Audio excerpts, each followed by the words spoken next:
ಮತ್ತು ಅದು ಬೇಕಾಗಿದ್ದು ನೀರಂತೆ ಅತ್ಯವಶ್ಯ ಮಾಡಲೇಬೇಕಾದಂಥದ್ದು. ಅದಕ್ಕೆ ಅವರು ಒಂದು ಅಂದಾಜು ಪ್ರಕಾರ 2,000 ಕೋಟಿ ರೂಪಾಯಿ ಇದಕ್ಕೆಲ್ಲದಕ್ಕೂ ಆಗಬೇಕು ಖರ್ಚಾಗ್ತದೆ.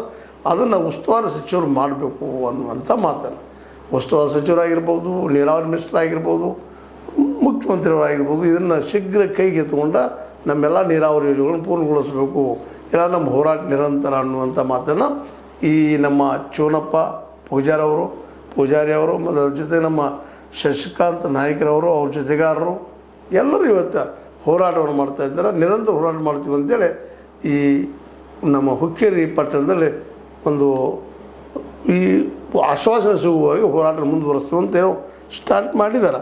ಈಗಾಗಲೇ ಆ ವಿಷಯವನ್ನು ಗಂಭೀರವಾಗಿ ತೆಗೆದುಕೊಳ್ಳುವ ಸಹಿತ ಇವತ್ತು ಅನಿವಾರ್ಯ ಆಗಿದೆ ಅನ್ನೋದು ಅಷ್ಟು ಮಹತ್ವದ. ಯಾಕಂದ್ರೆ ಈ ಇಬ್ಬರು ಹೊಸದಾಗಿ ಬಂದ ಹೋರಾಟಗಾರರಿಂದ ಒಂದು ರೀತಿಯಿಂದ ಉತ್ತರ ಕರ್ನಾಟಕದಲ್ಲಿ ಅಥವಾ ಬೆಳಗಾವಿ ಜಿಲ್ಲೆಯ ರೈತರಲ್ಲಿ ಹೊಸ ಹುಮ್ಮಸ್ಸು ಬಂದದ.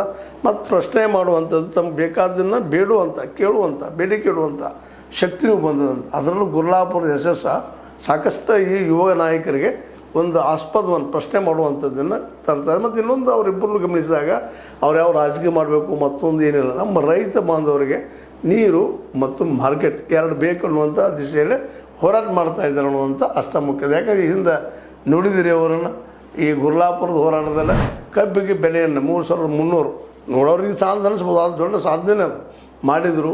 ಅದೇ ಕಾಲಕ್ಕೆ ಸರ್ಕಾರವನ್ನು ಬಗ್ಗಿಸಿದರು.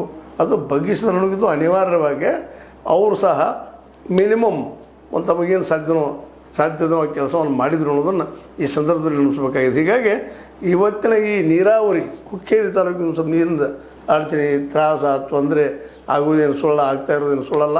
ಅವರಿಗೆಲ್ಲ ನೀರು ಒದಗಿಸ್ಬೇಕಾಗಿದ್ದು ಕರ್ತವ್ಯ, ಅದಾಗಲಿ ಆಗಬೇಕು. ಆ ದಿಶೆಯಲ್ಲೇ DKC ಅವರು ಈ ಕೆಲಸ ಮಾಡಬೇಕು ಅನ್ನೋಂಥದ್ದು ಮತ್ತು ಉಸ್ತುವಾರಿ ಅವರು ಮಾಡಬೇಕು ಅನ್ನುವಂಥ ಮಾತನ್ನು ಇವತ್ತು ಅವ್ರು ಕೇಳ್ತಾ ಇದ್ದಾರೆ. ಅವ್ರು ಕೇಳೋದ್ರಲ್ಲಿ ಅರ್ಥ ಅದು.